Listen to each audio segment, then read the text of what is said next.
निर्भय 11 YouTube channel में आपका बहुत बहुत स्वागत करता हूं। आज इस वीडियो में जानने वाले हैं बीसीईसी मैथ के बारे में।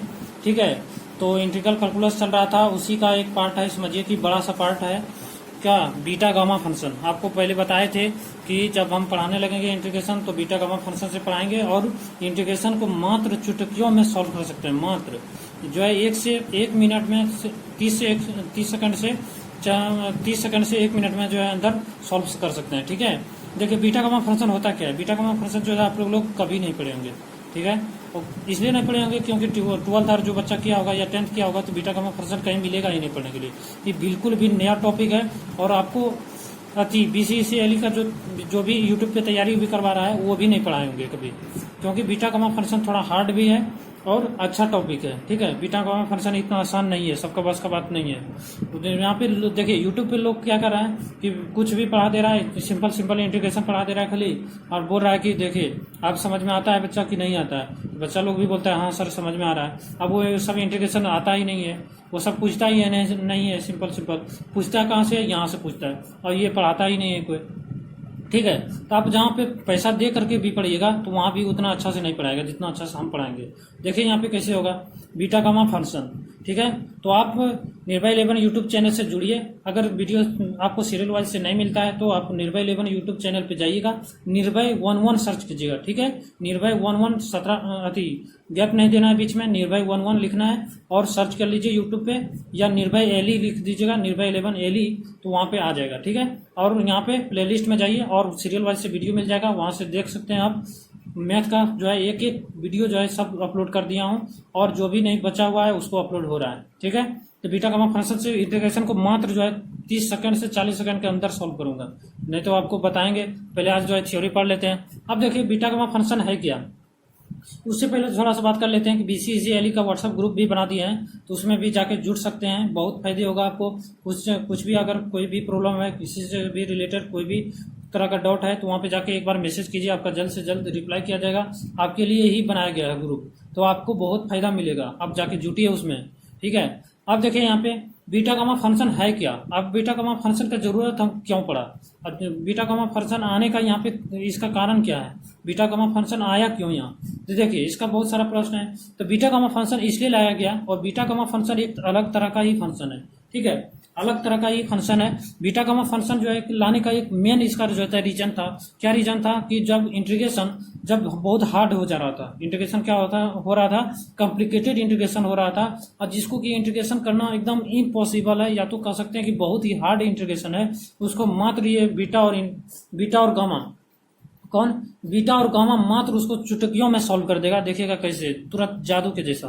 अब देखिए यहाँ पे कैसे बीटा गामा फंक्शन इसलिए भी बता रहा हूँ क्योंकि एग्जाम में आता है, और एग्जाम में जो है आदमी जो है उससे बनाने लगता है। बीटा गामा फंक्शन से बनाइएगा तुरंत क्वेश्चन सॉल्व हो जाएगा। ठीक है, और टाइम भी नहीं रहता है, तो इसलिए बीटा गामा फंक्शन से बनाइए, फटाक से बन जाएगा। और देखिए, और beta gamma function mainly for definite integral के लिए ही वैलिड है। तो पहले बीटा गामा फंक्शन समझ गए कि कब इसको लाया क्यों गया। तो ये जो है लाने का इसका मेन कारण था कि जब इंटीग्रेशन जो है ज्यादा हार्ड हो गया था, ज्यादा हार्ड इंटीग्रेशन हो गया था, तो उसको सॉल्व करना इम्पॉसिबल हो गया था, या समझिए कि बहुत डिफिकल्ट था। तो इस कारण से बीटा गामा फंक्शन को इंट्रोड्यूस कराया गया, जहां से कि आप बीटा गामा फंक्शन से मात्र जो है कुछ ही सेकंड में इंटीग्रेशन को सॉल्व कर सकते हैं, 2 से 3 लाइन में। अब देखिए यहाँ पे कैसे बताएंगे, देखिए ठीक है, यहाँ से देखिए, it is a special kind of integration when the sum function are either difficult या impossible to evaluate integration, then the beta gamma function facilitate to finding the integral of such function। मतलब जो integration find ही नहीं किया जा सकता, या समझिए कि डिफिकल्ट है या इम्पॉसिबल है फाइंड करना, तो उसका जो है ये क्या करते हैं, इंटीग्रेशन जो है इसको फाइंड कर देता है इस फटाक से, कौन, बीटा गामा फंक्शन। अब देखिए बीटा गामा फंक्शन जो है ओनली लागू होगा किसके लिए, डिफिनिट इंटीग्रल। जितना भी इंटीग्रेशन लगभग होता है सब क्या होता है, डिफिनिट इंटीग्रल होता है। ठीक है, इंटीग्रल 2 प्रकार का होता है, इंडिफिनिट इंटीग्रल और इनडिफिनिट इंटीग्रल। ये ओनली फॉर वैलिड किसके लिए है, डिफिनिट इंटीग्रल के लिए। ठीक है, अब देखिए यहाँ पे बीटा फंक्शन का फॉर्मूला क्या होगा। बीटा फंक्शन का फॉर्मूला याद रखिए आप लोग। ठीक है, बीटा फंक्शन का फॉर्मूला देखिए, यहाँ पे बीटा को यहाँ से बी लिखेंगे इस तरह से, बीटा फंक्शन को। ठीक है, दिख रहा है कि नहीं दिख रहा है, इससे कलम से ही लिखना पड़ेगा क्या, देख लो यहाँ से बीटा फंक्शन बीटा फंक्शन इस तरह से लिखते हैं, ठीक है। बीटा फंक्शन बीटा mn होगा बराबर क्या होगा 0 से 1 ये लिमिट है, 0 से 1 integration x power m minus 1 into 1 minus x power n minus 1 into D x. अब सोचिएगा सर ये कहाँ से आया, इसको याद क्यों रखें, कैसे रखें, तो देखिए अभी इसको प्रूफ करके भी बताऊंगा आपको। ऐसे भी कुछ हम नहीं बताते हैं, आप जब तक देखेगा हम जो भी चीज पढ़ाते हैं उसके पीछे के रीजन बताते हैं, उसका क्या आने का कारण है, और इसका प्रूफ भी जरूर बताते हैं। देखिए यहाँ पे प्रूफ भी बताऊंगा आपको, टेंशन नहीं लेना, अभी याद रखिए। बीटा mn क्या हो जाएगा 0 से 1 x power m minus 1 into 1 minus x power क्या हो जाएगा n माइनस 1 इंटू कितना हो जाएगा dx, ठीक। जहाँ की mn क्या होना चाहिए 0 से ग्रेटर देना चाहिए। अब गामा फंक्शन क्या होता है, गामा फंक्शन कौन सा फंक्शन, देखिए गामा फंक्शन, ठीक है। अब गामा फंक्शन को डिनोट कैसे करेंगे, बीटा फंक्शन को जान गए कि इस तरह से डिनोट करेंगे, गामा फंक्शन को इस तरह से डिनोट करेंगे, इस तरह से, ठीक है। आप देखे होंगे क्वेश्चन में बहुत सारा जो है प्रीवियस एरिया में देखे होंगे कि वहां से जो है इस तरह से लिखा हुआ है, इस तरह से लिख देगा और लिख देगा यहाँ पे 3/4 इसको बोलेगा सॉल्व करने के लिए, फिर लिख देगा इस तरह से बोलेगा 5/4 इसको सॉल्व करने के लिए, तो आपको पता ही नहीं चलेगा कि है क्या। तो ये क्या है, गामा फंक्शन का साइन है और बीटा फंक्शन का ये साइन होगा, ठीक है। यहाँ तक क्लियर है। अब देखिए यहाँ पे इस तरह से हो गया, जिसको क्या कहेंगे गामा फंक्शन, क्या कहेंगे गामा फंक्शन का जो है लिमिट कितना होगा 0 से इन्फिनिटी e के पावर माइनस एक्स, ई के पावर कितना होगा माइनस एक्स होगा इंटू एक्स के power n minus 1 into D x. देखिए बच्चों आपको थोड़ा सा हार्ड लगेगा पढ़ने में, क्योंकि बीटा गामा फंक्शन बिल्कुल भी नया है, ठीक है। ये बीएससी का पार्ट है, या तो बीटेक फर्स्ट ईयर में पढ़ना रहता है, आप यहाँ इधर कहीं पढ़े ही नहीं होंगे, नहीं आपको सेमेस्टर में पढ़ाया गया होगा, नहीं आप इंटर में पढ़े होंगे, बीटा गामा फंक्शन इधर कहीं नहीं पढ़ना है। इसलिए अगर हार्ड लगता है तो आप टेंशन नहीं लीजिए, आप एली ग्रुप में जुट जाइए और कुछ भी प्रॉब्लम है तो वहां से पूछिए और हम आपको रिप्लाई करूंगा, ठीक है। और मैक्सिमम से मैक्सिमम मेरा प्रयास रहेगा कि आपको समझाने का, कि समझा दें। और वीडियो देखिए तो कंटिन्यू वीडियो देखिए, आप स्किप करके देखेगा जो भी बच्चा तो उसको समझ में ही नहीं आएगा, ठीक है। तो क्यों नहीं समझ में आएगा, क्योंकि बीटा गामा फंक्शन कोई पढ़ा ही नहीं होगा कभी, ठीक है, इस कारण से बोल रहा हूँ। तो बीटा गामा फंक्शन बिल्कुल भी नया है, हम भी जब अपनी पढ़ने जाते थे तो बहुत बच्चा को डाउट होता था, ठीक है, हमको भी डाउट होता था तो हम सर से बहुत पूछते थे, तो वहां से मेरा क्लियर हुआ। तो आप लोग भी इसलिए एली ग्रुप बना दिया है, वहां से जुड़ सकते हैं और कोई भी डाउट है पूछ सकते हैं। अब देखिए यहाँ पे यहाँ से हो गया 0 से इन्फिनिटी e के power minus x into x power n minus 1 into D x. अब देखिए सब्र कीजिए, सबका जो है हम अथी बताएंगे, क्या बताएंगे, इसका डेरिवेशन बताएंगे, तुरंत ही डेरिवेशन बता रहे हैं। देखिए यहाँ पे कैसे होगा, transformation of beta mn and क्या होगा गामा n, ठीक है, बीटा mn m, n और and gamma n in another for m के लिए। अब देखिए इसका ट्रांसफॉर्मेशन कैसे करेंगे, मान लेते हैं कि x बराबर क्या है साइन स्क्वायर थीटा। अभी मान लीजिए थोड़ा देर के लिए, क्योंकि जब तक मानिएगा नहीं तब तक सॉल्व कैसे होगा। देखिए यहाँ पे मान लीजिए अभी x बराबर कितना है साइन स्क्वायर थीटा, तो अब यहाँ पे इसको डिफरेंशिएट करेंगे थीटा के रिस्पेक्ट में, x के रिस्पेक्ट में, तो यहाँ पे x के रिस्पेक्ट में डिफरेंशिएट कीजिएगा तो 1 हो जाएगा 2 sin theta cos theta D theta बटे dx। आपको डिफरेंशिएशन अच्छे तरीका से आता है, ठीक है। अब यहाँ से देखिए dx यहाँ से इधर मल्टीप्लाई कर दीजिए 2 sin theta cos theta D theta हो जाएगा। जब अब लिमिट पुट कीजिए, लिमिट क्या पुट करेंगे, जब बीटा फंक्शन को निकाल रहे हैं तो बीटा फंक्शन का लिमिट लोअर लिमिट कितना है 0 है, यहाँ पे देख लीजिए लोअर लिमिट कितना है 0 है, 0 है तो यहाँ पे x बराबर क्या करेंगे, x बराबर 0, तो यहाँ से क्या हो जाएगा थीटा बराबर क्या आ जाएगा, यहाँ पे 0 रख दिए, यानी sine square theta, sine square कितना होगा थीटा बराबर 0 रखिएगा तो यहाँ से थीटा का मान क्या हो जाएगा 0 आ जाएगा, ठीक है, थीटा क्या हो जाएगा 0 हो जाएगा। तो वही लिखे हैं, जब x बराबर 0 होगा तो थीटा का मान क्या होगा 0 होगा, ठीक है। यहाँ तक किसी को नहीं दिक्कत होना चाहिए, ठीक है। आप बात करते हैं यहाँ पे अपर लिमिट का पुट करेंगे, अपर लिमिट कितना है 1 है, अपर लिमिट यहाँ पे 1 पुट कर दीजिए। साइन थीटा कब हुआ 1 होता है आप बताइए जल्दी से, तो π/2 पे होता है, π/2 यानी 90 डिग्री पे, ठीक है। अब देखिए कुछ नहीं करना है, बस आप उसी को जो है अनदर फॉर्म में कहिए या तो उसी को जो है प्रूव कहिए। देखिए यहाँ पे देन बीटा mn क्या हो जाएगा 0 से π/2 साइन थीटा के पावर कितना होगा 2 इंटू m माइनस 1 इंटू कितना होगा कॉस थीटा के पावर 2 इंटू n माइनस 1, बस उसी को पुट कर देना है। देखिए कुछ नहीं है, देखिए क्या करेंगे, यहाँ से जो है जो माने थे उसी को क्या करेंगे पुट कर देंगे, ठीक है। यहाँ से पुट कर देंगे जो भी आया, अगर कितना मान है x का मान साइन स्क्वायर 2 थीटा है, यहाँ से क्या हो जाएगा x के बराबर यहाँ पे पुट कीजिएगा साइन स्क्वायर 2 थीटा, तो साइन स्क्वायर थीटा, तो यहाँ से क्या हो जाएगा 2 दोनों साइड गुना हो जाएगा, ठीक है। यहाँ तक क्लियर है, दोनों साइड क्या हो जाएगा गुना हो जाएगा। अब देखिए यहाँ पे क्या होगा, यहाँ तक देखिए वही के यहाँ 2 इंटू क्या हो जाएगा 2 गुना हो जाएगा, इसमें भी पुट करेंगे यहाँ से क्या हो जाएगा cos थीटा, तो यहाँ पे 2 into n minus 1 2 sine theta cos theta into D theta.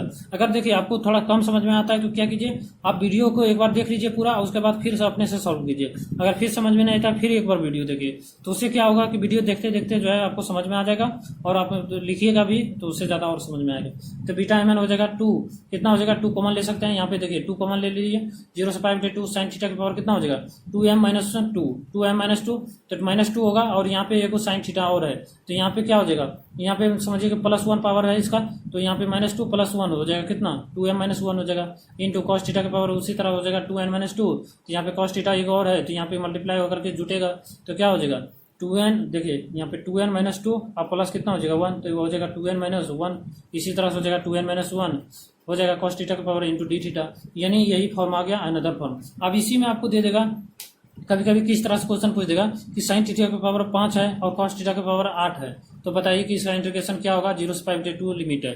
तो अब देखिए आपने कोई बच्चा इसे निकालेगा तो निकलेगा ही नहीं, बिल्कुल भी नहीं निकाल पाएगा, तो आप जो है इसको मात्र जो है कुछ ही सेकंड में निकाल लीजिएगा, आप उसको जो है आगे डिस्कस करेंगे। तो पहले आप इसको देखिए, अब उसके बाद इसको जो है हम प्रूव करना चाहेंगे, x बराबर t² मानेंगे, जो गामा फंक्शन था, ठीक है गामा फंक्शन था, देखिए x बराबर क्या मानेंगे t², तो dx बराबर क्या होगा 2t इंटू डी टी। अब देखिए गामा फंक्शन गामा n बराबर क्या हो जाएगा 0 से इन्फिनिटी ई के पावर जो है x माने थे, ई के पावर वहाँ कितना कौन सा फॉर्मूला बताए थे, ई के पावर x बताए थे, तो ई के पावर x का मान रख दीजिए, x बराबर कितना है, सॉरी ई के पावर -x था, तो ई के पावर कितना हो जाएगा -x का मान कितना रखे हैं t², तो t² के पावर उसी तरह हो जाएगा 2n माइनस 2 गुना का हो जाएगा into 2t into D T, ठीक है।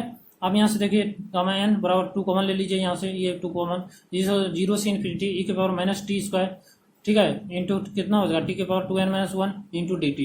अब जो है गामा n कितना हो जाएगा 2 कॉमन लेंगे, 0 से इन्फिनिटी ई के power -x² into x power 2n minus 1 into कितना हो जाएगा dx, तो ये x के फॉर्म में पूरा चेंज हो गया, ठीक है। उसके बाद और ये कितने किसके फॉर्म में हो गया, साइन और कॉस थीटा के चेंज में हो गया, तो इसी पे ज्यादा आपको न्यूमेरिकल आएगा क्वेश्चन, ठीक है, इसी पे ज्यादा आएगा क्वेश्चन, इसी पे बनाना रहेगा। तो इसको याद रख लीजिए, अगर प्रूफ समझ में नहीं आता है तो आप क्या कीजिए, इसको फार्मूला को डायरेक्ट याद भी कर सकते हैं, अगर याद कर लीजिए तो और अच्छा है। अब देखिए प्रॉपर्टीज ऑफ बीटा और गामा फंक्शन, बीटा और गामा फंक्शन का कुछ प्रॉपर्टी है, उस प्रॉपर्टी को याद रखिएगा तो आपको क्वेश्चन सिंप्लीफाई करने में, क्वेश्चन बनाने में और भी आसान हो जाएगा, ठीक है। प्रॉपर्टी देख लीजिए, 3-4 को प्रॉपर्टी है, तो आज हम एक ही प्रॉपर्टी डिस्कस करेंगे, उसके बाद आज का क्लास खत्म करेंगे, उसके बाद कंटिन्यू वीडियो अपलोड करेंगे। और आप लोग जुड़ जाइए जल्दी से जल्दी, इसलिए सब बच्चों को कर रहे हैं, जुड़ जाइए और यहाँ से आराम से घर बैठे तैयारी कर सकते हैं पूरा, ठीक है। अब देखिए यहाँ पे प्रॉपर्टीज ऑफ बीटा और gamma function, beta function mn है और बीटा फंक्शन nm लिख सकते हैं, यानी अगर बीटा फंक्शन mn है कोई और तो उसको बीटा nm भी उल्टा करके भी लिख सकते हैं, ठीक है। अब देखिए कैसे, अगर बीटा 2 3 है तो आप लिख सकते हैं बीटा 3 2 भी लिख सकते हैं, इस तरह से, ठीक है। यहाँ तक क्लियर है। अब देखिए बीटा mn 0 से 1 x power m minus 1 1 minus x power n minus 1 dx है, तो यहाँ से x बराबर इतना, देखिए ये प्रूफ है तो इसका ज़्यादा अथी नहीं करना है, इसको हम प्रूफ किए हैं कि कैसे इक्वल होगा, ठीक है, हम प्रूफ कर दिए हैं। देखिए आप ऐसे मान, कोई बहुत लड़का होगा कि सर बोलेगा कि सर हम क्यों मानेंगे इसको, उल्टा क्यों कर दिए तो हम कैसे मानेंगे, तो उसका प्रूफ है ये, ठीक है। प्रूफ उतना इंपॉर्टेंट नहीं है, आपको खाली बस इसका प्रॉपर्टी याद रखना है कि बीटा mn हो जो होगा बराबर कितना होगा बीटा nm होगा। चलो तो आज वीडियो यहीं खत्म करते हैं, प्रॉपर्टीज और नेक्स्ट वीडियो में डिस्कस करेंगे। तो वीडियो कैसा लगा एक बार जरूर लाइक कीजिएगा और सब्सक्राइब और शेयर कर लीजिए और चैनल से जुड़ जाइए जल्दी से जल्दी। और BCSE का पूरा यहाँ सिलेबस खत्म करेंगे, बिल्कुल फ्री में पढ़ाएंगे। और बीटा देखिए यहाँ पे ऐसा पढ़ाएंगे बिल्कुल आपके जो एग्जाम में आने लायक है, ठीक है। ऐसा मैथ आपको कहीं भी नहीं मिलेगा, आपको गारंटी के साथ दे देता हूँ। जहाँ पे आप परचेज कीजिएगा पैसा भी देकर के ना, तो वहाँ भी ऐसा नहीं मिलेगा, ठीक है। नहीं तो आप एक बार परचेज कर लीजिए और उसके बाद मेरे मैथ से उसके मैथ से मिलाइए कि क्या कौन सा अच्छा लगता है, ठीक है। मेरा थोड़ा जो है हाईएस्ट लगेगा आपको, थोड़ा सा डिफिकल्ट लगेगा क्योंकि हम थोड़ा सा लेवल लेके चलते हैं, क्योंकि बीटेक में यही सब आता है क्वेश्चन। अगर सिंपल पढ़ाएंगे तो वो सब आता नहीं है, आपको भले समझ में आएगा अच्छा, लेकिन वहाँ क्वेश्चन आएगा नहीं इससे, ठीक है। तो क्वेश्चन कहाँ से आता है, इससे आता है क्वेश्चन। तो जो आता है जहाँ से आता है क्वेश्चन उसी को पढ़ाऊंगा, चाहे आपको जो है भारी लगे या हल्का लगे वो आप समझिए, ठीक है। अब मेरा समझाने का पूरा प्रयास रहता है कि आप समझ से जाएं अच्छे से अच्छा। एली ग्रुप बना दिए इसलिए कि आप जाके जुटिए और कुछ भी प्रॉब्लम हो तो हमसे पूछ लीजिए, ठीक है। तो आज वीडियो यहीं पे खत्म करते हैं। जय हिंद।